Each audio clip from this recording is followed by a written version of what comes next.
Is this it? Are we on? Hello, everyone. Welcome to Dark Discussions. I'm Jeff Tucker. I've worked here at Knott's Scary Farm my entire life. All right. And we're going to bring out a great panel here. We're going to go behind the scenes of Knott's Scary Farm. So let's welcome our panelists before we get too far along here. Here they are. Come on out, guys. Here they are. Gus Kruger, Daniel Miller, Winston Lamage, and Jeff Shattuck. And each one of these guys is responsible for their own specific brand of terror here at Knott's Scary Farm. So we're going to meet them, find out what they do and how they do that voodoo that they do, right? All right, so here is Gus Kruger, designer extraordinaire, and Gus worked on a brand new maze this year. You want to talk about 8 Fingers 9? Yes, I do. Has anybody already been to the park this year for Scary Farm? All right, a very small percentage. Good. So we got a bunch of people that don't know what's going on. Perfect. So hey, you're going to spoil it for everybody. Oh, absolutely. So what I'm going to do is tell you everything that happens so that when you're here tonight, the maze just isn't quite as exciting for you. But hey, welcome to the panel. Yeah, my name's Gus Kruger. I'm one of the maze designers here at Knott's. We have 2 new mazes this year, and 8 Fingers 9, the Boogeyman, is one of them. So this is the outside of the maze. What I wanted to do with this maze is I wanted to create sort of our own. I wanted to do a boogeyman character, and I wanted to do it for a long time, but I wanted to create something that's unique to the park. So when I was trying to come up with what this maze was, I knew I wanted to set it in like colonial times and have it feel like a storybook come to life. But so much of this story came out of writing a single poem, which may sound weird for a Scary Farm maze, but the vibe of this maze came out of this poem. I am going to redo this poem. Take heed of the tale of old 8 Fingers 9. Watch well while you sleep, or on your fingers he'll dine. If alarm him you do when he comes for a bite, he'll spare you your digits and quickly take flight. But if you allow him the smallest of taste, you'll enter a slumber and he'll lay you to waste. 1 finger, 2 finger, 3 fingers, 4. Don't even bother with locking the door. 5 fingers gone, and next will come 6. Your flesh he devours, your end won't be quick. 7 fingers now, then 8 Fingers 9. The feast's in full swing, the blood flows like wine. So as you can see, it's a real feel-good story. Thank you. I got 1 clap. I love it. Thank you. See, you just compliment the 1 clap, and they all feel obliged to do it. Just take note. But yeah, so for this we wanted to, obviously, for those of you who've been to Scary Farm before, we have 10 mazes, and we want to try to get such a great wide swath of ideas and vibes. And for this one, we didn't really have something that sort of made you feel like you were traveling into a storybook, and that's what this maze does. Over the next few slides, I'm going to show you some scenes from the maze just to show off sort of how our props crew brought the storyboards that we generated into reality. And it sort of takes you through the story of the maze. But first, we can go over a couple highlights. So for the maze highlights of this maze, I got to turn around and read this thing. You step inside, like I said, we wanted you to travel inside a living fairy tale in a colonial township that is under siege by a monster. So this monster, he's a nature spirit, and he has been brought to life at the start of this maze. And he preys on the town when they're asleep, and his bite brings on sleep paralysis. So he slowly devours people while they sleep and they're fully aware of what's happening. Again, welcome to Scary Farm. The plot of the maze is told through prose because so much of this idea of the maze came out through poetry. The voiceover of a maze actually propels the story forward through prose, each room as you travel through it.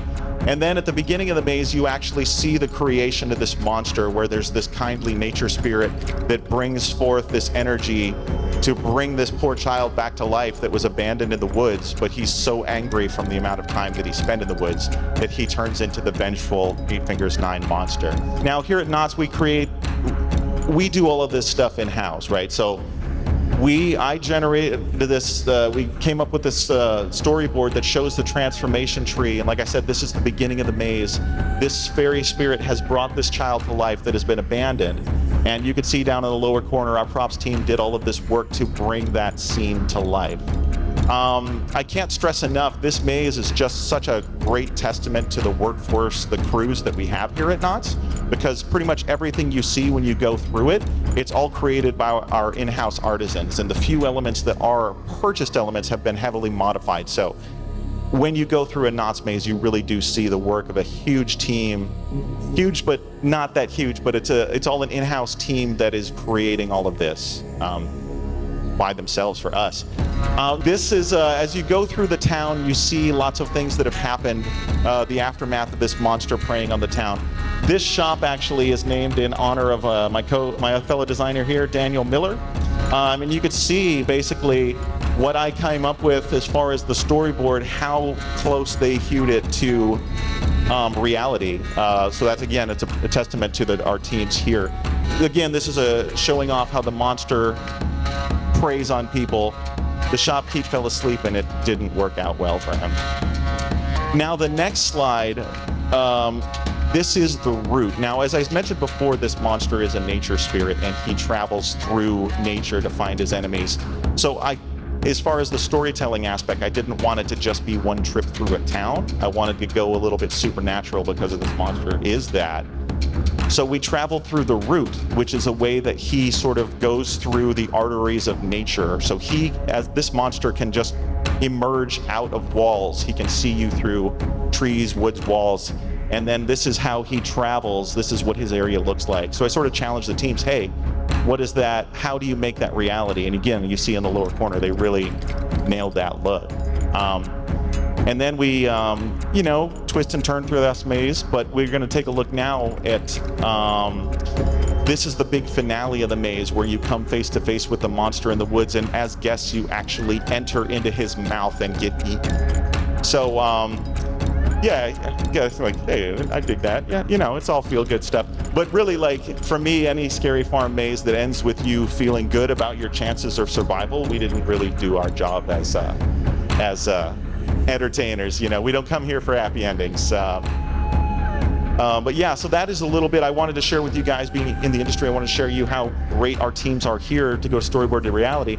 And then the next thing, I just want to show you a bit of our design. We actually, Daniel and I, when we're creating these things, we do draft everything architecturally in Vectorworks in 3D. So if you're thinking about how you can sort of go with scenic design, set design, or any of that, my gosh, you've got to learn 3D software and get into that. So that is the entire maze drafted out in 3D and Vectorworks.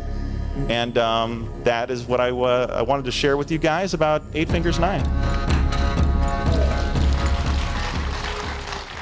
Gus also uses that last image. I've caught him playing Sims with it, which I think is really exciting. So how long, Gus, is the idea of 8 Fingers 9 to opening for guests? Well, this one's kind of fun. Whoa, I came in hot there, guys. Sorry. This maze, actually, I got the initial idea for it back in 2018. So this maze was pitched way back when I pitched my Dark Entities maze, but it's sort of been kicking around in the back of my head for this whole time. We usually begin plotting our next season right now. So while we're actively working Scary Farm, we are working on our next year's concepts. Daniel and I, Winston, we've already put forth ideas to be considered for next year. So once there's a decision made, we generally have about 3 months of really heavy duty designing to craft these things. And then even once that's done, the job's not over because there's so many things, and we art direct it all. So we kind of start working on these mazes, November, December. And we really don't stop working them on our end until opening night. And on top of that, we also have all the other theme park stuff to do. So every other season. You're right. You're not just the Scary Farm guys. There's a whole year of stuff we have to do, right? Yeah, that's right. And like everybody here on this stage, we work all year. Scary Farm is certainly the funnest and spookiest, but we are here providing entertainment for all seasons. Gus Kruger, everybody. And now we move on to Daniel Miller, who has a brand new maze he'd like to talk about. Hello, I'm Daniel Miller, entertainment design. I've been here for 26 years designing mazes. So I have around 26 original mazes, and I don't know how many all together. Sometimes we'll do each other's mazes, so probably around 30 or 40 there. Widows. Widows, again, was conceived around a year ago, and I told the story plenty of times. I have a little dog. I walk it around my neighborhood at night, and right around now, all the spiders come out and just create these huge webs all throughout the trees. And I walk her, and I get webs in my face, and it's just so disgusting.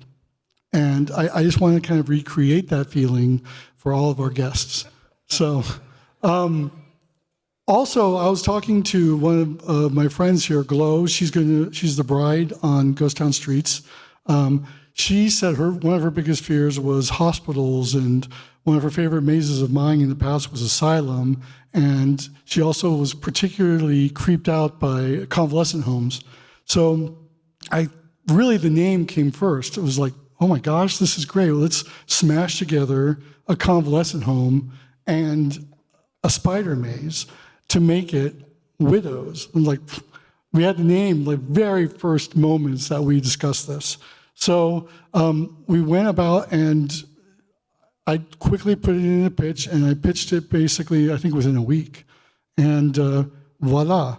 The backstory is that these spiders have burrowed from underground and have taken over this convalescent home and burrowed into the skins of these old women who live there. So there's only one character in the entire maze who's actually human, and a little old lady who kindly invites all the spiders to crawl all over her. All the rest are actually spiders in grandma's clothing. It actually solved one problem, which was how to get actors to be elderly or grandmotherly and be scary and active. So it was kind of an obvious, hey, why don't we make them actually spiders, but they're sort of like were-spiders. So this is the facade. I really love telling the story from the very beginning. From the moment you have your eyes on the maze, you know what's going to happen. And the story is basically these large spiders have come up.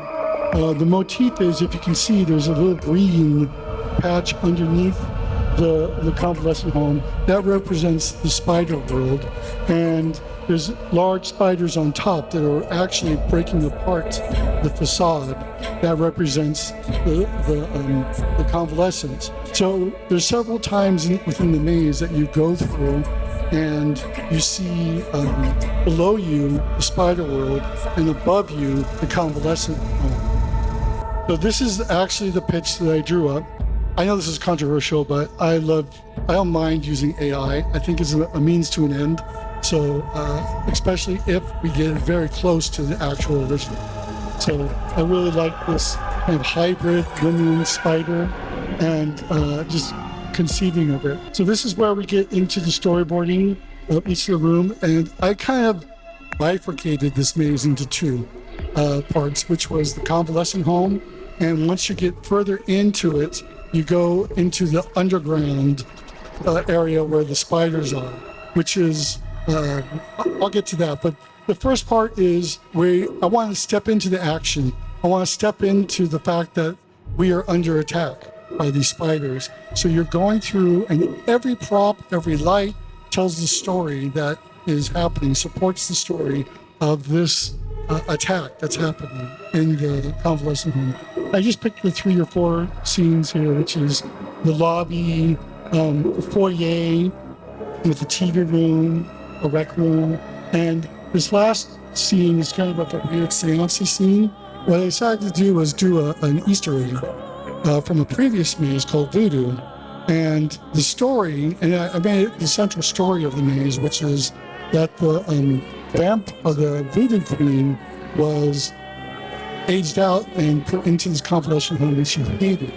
She hated the nurses, hated the other residents, so she wanted to seek revenge on them. So she summoned Arachne, the goddess of spiders, to open a portal and let all of her sisters into the convalescent home. And they have one night to find a mate, and to create a patch of eggs. I also was heavily influenced by the movie. I'm not sure. I'm a big horror fan. I was influenced by the movie X, which has this creepy scene of this man who's paralyzed and this older woman basically seducing him. So I kind of wanted that to be a part of the maze. But this is the facade. So I want to show a little bit of the drawings that go in. So this is our facade. I based this off of the Pink Lady in Eureka, California. It's this gorgeous building, basically half the size of or this is half the size of that. But again, telling the story of explaining the spider, or splitting the house into it. So this is the second half of the maze, which is the spider realm. And I really wanted to create the hierarchy of spiders. So the finale, which you'll see tonight, has this massive spider that dominates this room. She's she's Arachne, the queen. And everyone in the second half of the maze serves her. And we have priestesses, and they all have basically like a hierarchy. There's some that are just there to lug things around and spin webs. And there's some to collect venom. And all the venom from all the spiders and all the world kind of gets funneled into this venom ring. And this becomes a hallucinogenic to give to the queen. And that's what she feeds on. So the thing is to give detailed stories to each of these characters, so the actor has something to grip on to take to the guests. So it's not just boo scare. Even if it's just minor in the back of their head, they know how to act. So we really like that detail, that character development. So this is basically showing overall. I love to do this. I love to take all of our paint elevations and put it throughout the ground plan to show exactly where each section should feel like. It also kind of gives us a tonal feel of what the actual maze should be. This follows basically the flow of it, and you can kind of see, oh, it's too light here, so I should darken this up. It's a great tool for design for us.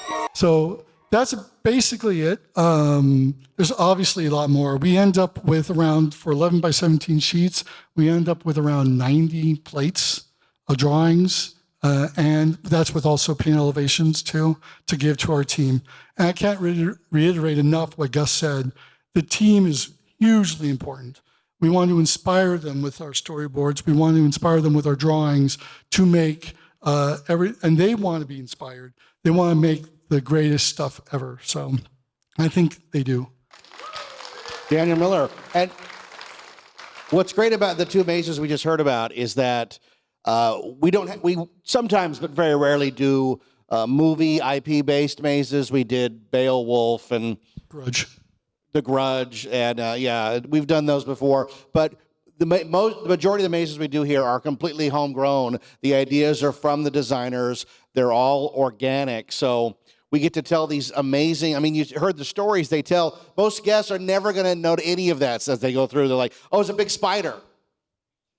And that's fine. Did you see this and this? I saw a big spider. It was great, man. And the guy ate my fingers. So it's great to have all this lush detail and story because it helps sell the idea, sell the actors that are in there. Like you said, you've got to you can't just give somebody a costume and go be scary, right? You've got to motivate them, tell them what is going on in these rooms. So these lush backstories give that. And it's such a great thing to be able to not only create like that, but then to share it with you guys, because for years, if you went to theme parks, things just happened. It's just a ride. It's just a walkthrough. You had no idea that there was somebody back there creating it, designing it, and then crafting it, and then running it, the operations. So you get a nice appreciation of all the work that goes into these things by doing these panels. And then to that end, this is Winston's first ever time on a panel. This is Winston, our lead lighting designer. And he is going to tell us the amazing work that he has done that if he does it well, you don't even notice, and that's how great it is. So there you go, Winston. You're up. Thank you. I'm the lead lighting designer here at the park, and I do the mazes. I worked with Gus on his maze. We had a guest designer for Widows, so I do the mazes, I do the scare zones. But the biggest project I've been working on the last 2 years is these lanterns, which you may have seen them last year if you came through. You may be seeing them this year. I'm going to throw them in the one effect. Do you mind, Jeff? All right, so they have. We added a new effect this year, which is sort of. It's a fun little game that we like to. That people around the park are liking to play with. So. If you throw it into the green mode here, which I see some lanterns out there. And someone got me already. Look at that. How was you? Right? So there is a mode here. When you're in green, you can run around the park and you hit the on-off switch here, and you're facing the person. And I'm probably too far away for the people in the audience there.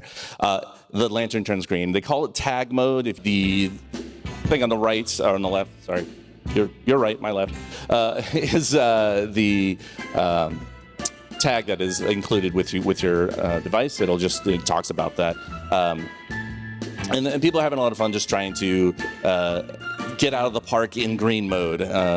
So that's it's just a little fun thing we've added for the lanterns this year. It doesn't really, it's done through an infrared trigger. So one side of the lantern, there's a little infrared output on here, and that actually will trigger to the other lanterns.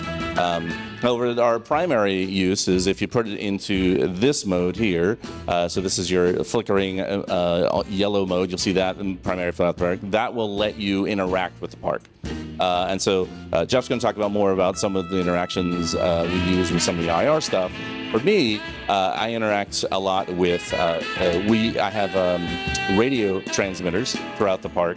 And in a lot of mazes, we have 13 in 8 fingers, and we have like 8 or 5, something like that. And widows, they're all over the place. There's over 100 in the park. And so we will trigger just cues. So I wrote a cue. Go ahead and trigger that light board. But it will overtake the normal effect. And you can see here, that's what's happening over here on this picture here. So this is happening in Mine Ride. We do have it in Mine Ride in a couple locations. And this is actually a picture of last year's lantern, but they work the same way. And then here you have it's part of a show. So in fact, the Elvira show, you can see. They have a little interaction there, and that's just us taking it over, right?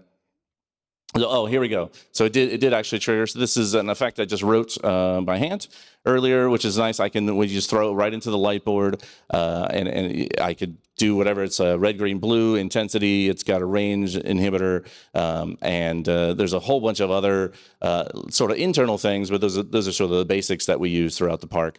We do have some IR stuff inside of mazes, and in fact, there is a secret run in the park that will actually trigger the K. So good luck finding that, because I will not tell anyone where that is. But that one is, I love that one. That one's fun. So that's it for me. And what does it do? The one that you can't find? It will trigger the K. So if you run around, you try to find your little IRs. The big one. The big K up on top. Yep. There's a couple of effects that happen up there that I've programmed that, once you find the trigger, you have to be able to see the K. So it's somewhere in the park where you can see the K. Awesome. Yeah, pretty much everywhere. And again, that's one of those things that people just assume just happens. Well, they have a thing that lights up. Right. But no, it takes a whole team to put that together and somebody to say, it has to light up here, it has to be this color here and do that here. So it's just as complicated as all the other things we do at Scary Farm. Yeah, nice absolutely. Work. All right, we're going to move on to the end here. This is Jeff Shattuck, the manager of Park Decor. And Jeff does all of the amazing decorations out in the park, in addition to other things, and he's going to show you some amazing stuff. Thank you. So last year after the 50th, I kept getting asked, what are we going to do to top the main gate from last year? And since I've developed this whole storyline, it's the death of the park, and I'm like, let's just really lean into the whole cemetery aspect and the reapers, changing up the skeletons so they're reapers. And then somewhere along the line of coming up with the concept, and then I went to the Trans World show and saw these really cool animation pieces. I'm like, lantern trigger, main gate. And then I came back and I said, Jeff, I need your help. I don't write. And he wrote a little script. So we actually have a lantern activation at the main gate this year with the assistance of Whiston. Technology is not my thing, but luckily I have a gentleman on my team by the name of Mason Vidari. He is incredible at programming and doing all of that. So in our case, the lanterns will send a signal, they will trigger the activation, and then it will also send signals back to the lantern and causes the lantern to have effects like the lightning flashes and things like that.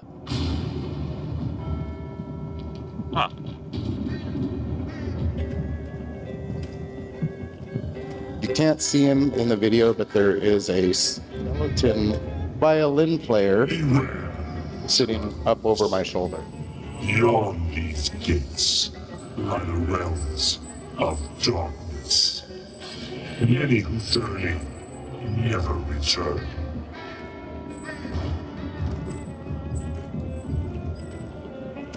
Your lantern guides you through the darkness. Stay close to their illumination. Death is always watching. So the way the sequence happens, the lightning flashes, it blows out all the candles, and in the darkness, the reapers come to life, and that's what's happening. And then once the candles all re-illuminate, they go back to sleep and they are waiting to be brought to life again. So this is the rendering of last year's spider activation. A lot of people missed this one last year. None of the Park Decor lantern activations were on the map last year. This year, we got them added, and it was very interesting because the second they got added, I'm just seeing tons of people hitting them. We did an upgrade to this one. It felt a little underwhelming, so we wanted to add some more animation to it. I think we have a photo coming up. So this was last year, and there's the giant spider sitting there on the right-hand side.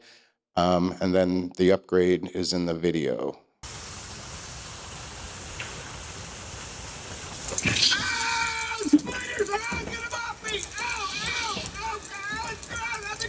So he's wearing a Scary Farm sweatshirt. Nice. And then last year, the Fiesta Village piece was just a static piece. Mason came to me and he said, "Hey, can we turn it into a lantern activation?" I'm like, "It's all on you, buddy. Go for it. Have fun. Do what you want to do." And just because I completely trust my team when it comes to this stuff, because like I said, technology and me just don't mix. I'll give you a pretty picture. I'll tell you what you want it to look like, but go for it. And then it's actually random, and there's 3 different ones, and I think we have a video of one of them.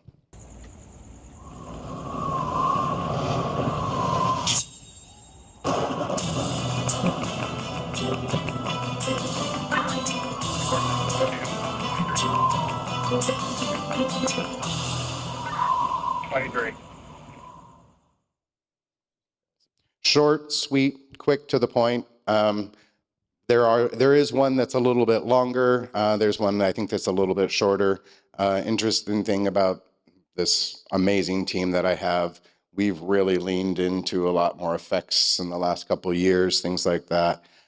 Between the Fiesta Village one, the main gate, and the Forsaken Lake, I think we have made approximately in the last 2 years over 200 candles out of individual LEDs.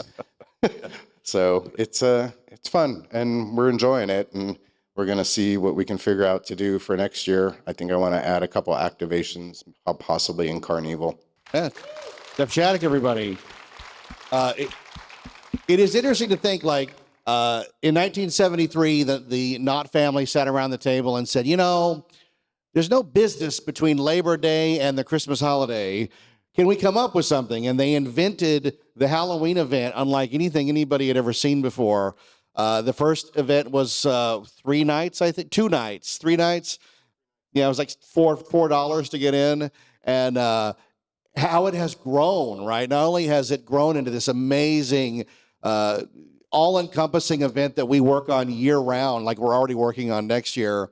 But it has inspired so many other events and so many other things. And Halloween is so big. When I try to explain to people that when I was younger, Halloween was one night.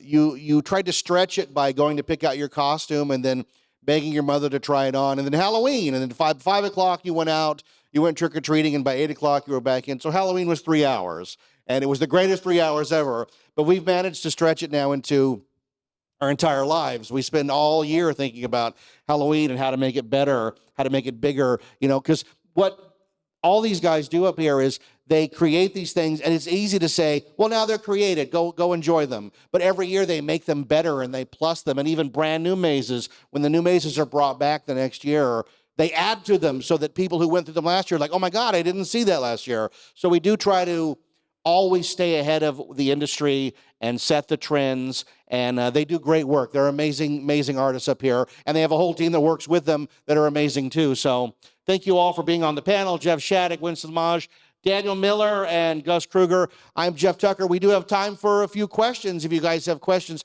Thank you. Yes, thank you. Right over here, yes. Stand up and yell. Hi, love your mazes, love your park. Have you ever considered a maze for Forsaken Lake? Yeah, we were just talking about that. There's no real estate over there is the problem, right, guys? Yeah, it would be great, but it's just a matter of where does it go. We used to do a maze over in that area where the smaller train is, where the Peanuts train is. But to do that maze, we had to shut down the train for months and months and months at a time, which is all well and good for Scary Farm fans, but not unfortunately, but the reality is that we have kids coming to the park all the time. So if you take away the cool train with the Peanuts overlay, that's not a thing. So and as you look to the right, the train enters Forsaken Lake. Yeah. All the kids start crying. But yeah, I mean, obviously we would love to do that, but it's just a matter of finding the where. Yeah, it's a good question though. We were just talking about it not 2 days ago, right? Anybody else? Yes, right here. So last year for the 50th, Not Scary Farm just set the bar high. And for each of the panelists, what do you think is in store for the next 50 years at Scary Farm? I don't know. That's a tough one. I mean, hopefully our park expands so we can have the event grow as well. I think as the industry changes, that's really going to dictate what we do and how we do it. I mean, this is my 31st haunt. And when I first started doing it, you were handed some rough plans. And I mean, audio in the mazes was run off of a CD or a cassette tape. And there were basically practical fixtures and black walls and go scare. And it had a rough theme. I mean, when we wanted to create a prop, we had to make it. Now you can go to sign online and find pretty much anything you want, from the smallest animation piece to the most expensive, biggest monster you want. But it's constantly changing, and with all the enthusiasts, it's hard to say. I think to go off on that, I think that embracing the technology is something that I know that I'm sort of coming. I come from theater, opera, dance sort of world, not from theme parks. So I have a maybe slightly different approach to haunt. And I feel like for me, I've put a lot of technology in the stuff that I've done. And I think for us, embracing the technology and trying to use new stuff and use something that maybe isn't haunty, right? We're not just using park hands and whatever. As far as for me, like I'm using tons of LEDs now because I can do a lot of effects. And I think the lanterns is the next step forward for that, because now it's bringing the guests even closer to the story. And because that's just going to build, right? That this is the first iteration. This is the second year. 50 years down the line, it's going to be, I don't know, something built into your skin, something ridiculous, right? So I think that's definitely the way to look forward on some of that. Holograms and laser beams. Yeah. No more construction? Plastics. Plastics. No art. obviously the technology is going to change. We don't know what is ahead of us. I mean, it could be holograms. It could be all the things, but I think the story needs to still kind of stick and guide everything. I don't like putting out an effect for just the effect's sake. I like to tell a story with that. And I think for several years, in fact, the last 10, 15 years, we had several really big, innovative storytelling moments that we've had through Trapped or through, other kind of like AR. We had these key rooms that we did that really kind of pushed the envelope. And it's kind of fun because we're a small little group compared to like a big theme park ride. We can be that liquid and test new things out. I think the newest things in theme park might actually happen at Haunts because we are so liquid and because we can do it quick. And it's like 1 year in, 1 year out. So this is the place to see the future of theme parks. I mean, that is a really good question. For me, I know Daniel and I, with our approach to storytelling, no matter what technology may bring to us, Not Scary Farm Halloween Haunt is always about, there's a beating heart of not just innovation, but we are Halloween. We are true to the spirit of Knott's, and we're always looking back at our history and building upon it and being better than we were before. But every single thing we do starts with a core idea. So technology in 50 years is going to be bananas, right? We're going to probably put on our glasses and we're going to see the maze come to life before our eyes. But all of that technology, just like Daniel said, means nothing if it's not rooted in a storytelling aspect. So all we ever do is look at these great new tools. We have the lanterns, we have video technology, we have so much more than we did even 10 years ago. But I never personally, granted, in 50 years, I'll be in the ground. I'll just be one of the people haunting this place as a ghost. But I don't ever want someone to walk into a maze and just think about how cool that technical trick they did was. First and foremost, it's about story, and it's about being true to the essence of this event. So technology is going to come and change, but Scary Farm is always going to be at the forefront of storytelling, just cohesive full park experience, and bringing people what they want. Daniel mentioned Trap. That was one of the mazes I was heavily involved with. Year one, we made people eat bugs. We put them into morgue drawers. By year three, we were making them drink what they thought was urine, light stuff, really, So I think the only way to go 50 years from now is we'll just murder people. We'll just bring you in and somebody will get murdered. You go, was it fun? Yeah, Jimmy got murdered. It was amazing. But it's okay because it'll be a clone.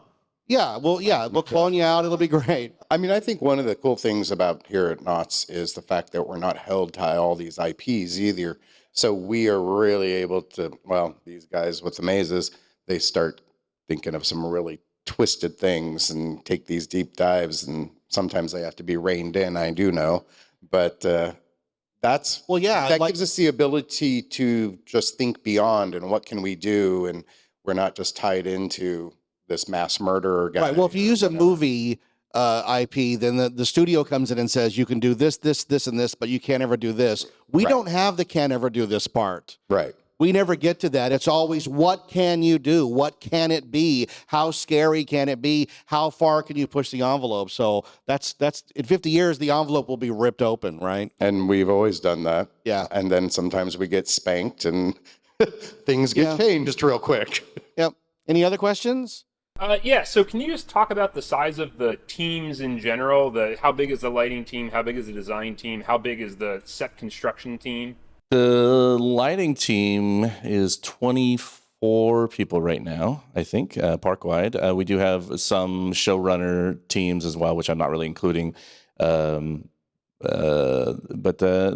that's one of the larger of the teams, I believe. I mean, honestly, they ebb and flow seasonally. We do bring on a lot of people to create Haunt, but we do have a core team. I think any of those disciplines is probably, at least our video team is smaller, and we do have show control as well. But for the most part, your main scenic teams run anywhere from, like 15 to 30. I mean, it's a decent amount of people. It's not a huge team, but... How many designers are there? One lighting designer. 3 scenic designers. How many park decor? I'm actually pretty lucky. We have about 17 on park decor at this point. A few of my people are seasonal. They only work at night, but they pretty much work on Christmas most of the time. Christmas is kind of a year-round project for us because of the sheer volume that we have. They do work on Halloween as well. But I have What's the changeover time from Halloween to Christmas? going scary to merry. 30 seconds. Scary to Mary. How Scary long? to merry. 2.5 weeks. 2.5 weeks to clean it all out and make it joyful. All visible signs of Halloween we try to remove from the park within the first 4 days after the last night. My team comes in usually around 11 p.m. on the last night of Scary Farm, and the first task is to remove all of the scare cloth from the park. And then it goes on from there, skeletons and everything. And believe it or not, on the 4th night of teardown, My true love gave to me. yes, Christmas starts actually being installed. You'll start to see it go up in boardwalk and in different areas of the park. So it's actually 2 different teams doing this. So We have to be really smart about it. I mean, look at this proscenium right here. This is actually the same proscenium for a Christmas show. So we try to front load everything, make sure we can do that transition as smoothly as possible. We had a maze here one time called Dead of Winter that Gus designed. That was about all in the snow and evil monsters and people in the snow. And I walked through when they were building it, and I said, Gus, we could leave this up and have a really good Christmas maze in here. And Gus said, Jeff, they're going to put blood everywhere. So we didn't get to do that. Any other questions before we wrap up right here? Yeah. Is there any future for interactive VR experiences like 5150 to come back to Knott's ever? The question is, VRcade 5150, very unfortunate name. Is there a chance that it comes back? I mean, you never know. We tried to a couple of like 3 or 4 years after that. And not I'll give you my cynical take on it. I don't think so. And that's just my dumb opinion. But I think that if you want to go do that, they do that at the mall, right? They got a little tiny storefront, but inside it's the Alien Romulus experience. It's all right here in your glasses, right? But what we do is fully interactive, immersive. You are in there. You can smell it. You can walk through the cobwebs. And as much as I love all that technology stuff, sometimes I think it's not real. Like, it's not real. It's like, did anybody buy those McDonald's Boo buckets, those Happy Meal buckets with the fake lid on top?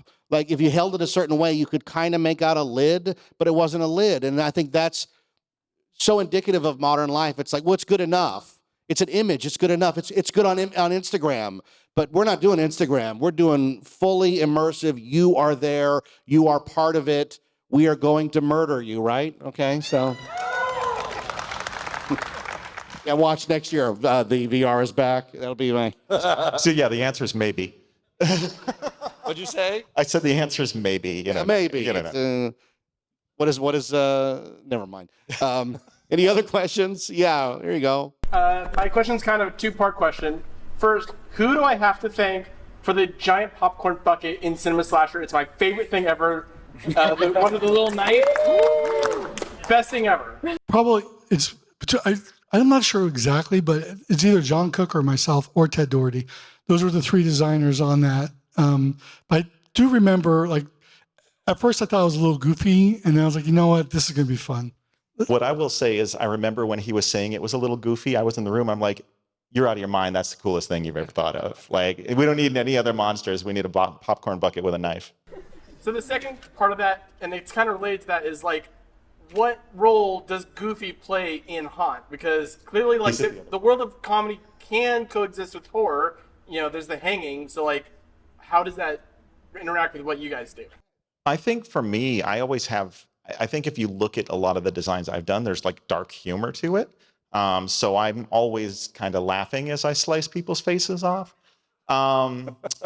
Now, Daniel has in the past, he's done a bunch of mazes that are just straight up campy stuff. And again, like there's always ebb and flows in how we do this thing. I'd love to see something like that come back, but it has to be the right idea at the right time. I always waffle here because I love a good comedy maze. I mean, Hatchet High is just filled with jokes and ribald humor. But the whole place is Scary Farm. And I sincerely want to scare people. And if we lose that chance, if we get too goofy and lose that chance of scaring, then I think it's a lost time. And I think a lot of times when we've attempted it, it's fallen flat. It takes a special maze to be able to do both the cornball type stuff and also be scary. And Hatchet High was one of the successes, and we don't need to talk about. But there's always been a certain amount of camp and oddness and things like that at Scary Farm. I mean, there always has. I mean, the show that was in here for years, Elvira, there was a certain camp to it. There's Toon Territory that was just kind of completely bizarre and twisted tunes. I mean, The Hanging for itself, you look at that. I mean, we've got a skeleton that I don't think very many people even see or hear because of his location, but he's sitting over on the depot stage and he's talking, and he's this crazy little hick guy sitting there with his dog, and he wakes up every once in a while and says some of the most incredibly off things that you've ever heard. Yeah, I think it has its place. Freddy Krueger's only scary in the first one, right? After that, he tells jokes. He has a power glove by the time he finished his run. So I think all of that has its place. I mean, the valve for being scared for people is they laugh. They scream and then they laugh, right? So I think it has its place. But I write comedy, at least I hope I do. So I think that I'm a little biased in that, Is there any one particular character or prop or effect that you're particularly proud of, past or present? Like any small little touch that you're really proud of? Well, in the Chilling Chambers maze, there's a poop that Daniel and I are very proud of. That has gone back for years. Do you have any others? There's a poop. In Waxworks, there's this incredible sculpture that is like an amalgamation of all these body parts that are twisted and grotesque, and it's surprisingly visceral. And that happened. I mean, I give a lot of trust to our people. I made a maquette for it, but the person who did it took the maquette and was inspired by it, but really put himself into this. It's an incredible sculptor that just created this wonderful thing. And I trusted him, and he hit it out of the park. I think one more thing too that sort of goes back to the last question is the last maze that just retired of mine, Dark Entities. There's two places in there where I had robots that had very different attitudes. And I just really loved it because the first robot literally insulted every single guest that walked in the maze if you listened to him. And then the second robot was in the med bay desperately trying to save a patient that was just completely gutted and gored everywhere. But he was so crazy optimistic. And I wrote all of those lines, and they were really fun because we kicked them through like a robot voice generator. So like literally it was a robot voice for a robot. And I really love those guys. It was just sort of my dual personalities. So let's see. Currently, I think for me, getting to create immersive displays, and I think the one that I'm the most proud of recently is the Forsaken Lake one. I really like that one. Things from the past, I think one of the mazes that I enjoyed decorating the most, and I'm going back some years, was Lair of the Vampire. That was the first maze that really actually ever had a show element too here at the park. That's the first modern maze. Yes. Because up until that point, the mazes are just trash bag hallways. No. That's my phone. Trash bag hallways and guys with shaker cans. And then they had an opportunity. You could tell the story, right? Well, the opportunity is originally it was supposed to be Bram Stoker's Dracula. And then Based off the movie. And what happened is my understanding, because I don't know if it's 100% accurate, the production company had come back to us just literally a couple weeks before and said, hey, we want 2 additional costumes created. We want the life-size bat, and we want the bridal gown that was completely made out of paper to be in the maze. And everybody was like, there's no way we can do that in 2 weeks. So it actually, I guess, got pulled, and then we had to pivot and turn it into something else. That's why when you went through it, you would actually see some similarities and in some of the sculptures and things in the dining room, because some of the original pieces that were on loan to us were still here. But that was the first time we ever had a show element. It was the Dracula disappear and reappear behind the bed. And I remember Amanda Mateague did that, right? Really amazing. It was a really cool. That was probably my favorite maze back then. And it had a really great through Gothic theme. So you mentioned how you bring in new people sometimes to work on your projects. Do you like seek them out, and like how far are they normally like people who have worked on a theme park before, or are they kind of all over the place? We kind of hire whoever comes up. We do. That's a good question. We do have openings every season for people to join the teams. It's just, you know, if you've got, if you're savvy for lighting or props or paint or whatever, we do hire seasonally every single year. They're all posted through there. So we don't do really much of as far as go out and recruit people. We do have people who have expressed their interest to us, and then we of course just let them know when job openings are. But every year there's opportunities to join our production team. So and if you're interested in something like that, just start looking early, because you think that, hey, Halloween's just right around the corner, it's August, I'm going to try to get a job. We're literally hiring like March, April, May. So you know, just keep an eye on Knotts.com, and that's where the jobs will be listed. Yeah, same with the design. I know sometimes we are looking every once in a while for an assistant or something like that. As far as designers for things, they tend to pass through the realms before they end up. So you pass through as an assistant maybe before you get to design something. But they do come up. You know, to that point, I literally started here. I started as a monster. And then I went on the construction team, and then I worked in props, and I got to design after running the props team for about 5 years. So yeah, that's what I was going to say is like the majority of my team have worked at the park, or they were a monster, or they were a blackout or whatever, and they've expressed interest, because I usually bring on some seasonals at the end of Scary Farm to help us do strike. And, you know, if they express interest, I'll keep them on longer and see how it works out. And I would say 95% of my team have worked on Haunt. And then they get upset with me the next year when Haunt rolls around and say, oh, I'm going to go be a monster. No, you can't, because we have a lot of production work to do for Christmas. So, and they make the choice whether they want to be a monster or they want to do what they're doing and have a full-time job. Your choice. All right. Well, thank you all for coming out. We had a great time here. Hope you enjoyed all this talent up here. Thank you, guys. Jeff, Winston, Daniel, Gus. I'm Jeff Tucker. We'll see you in the fog, baby.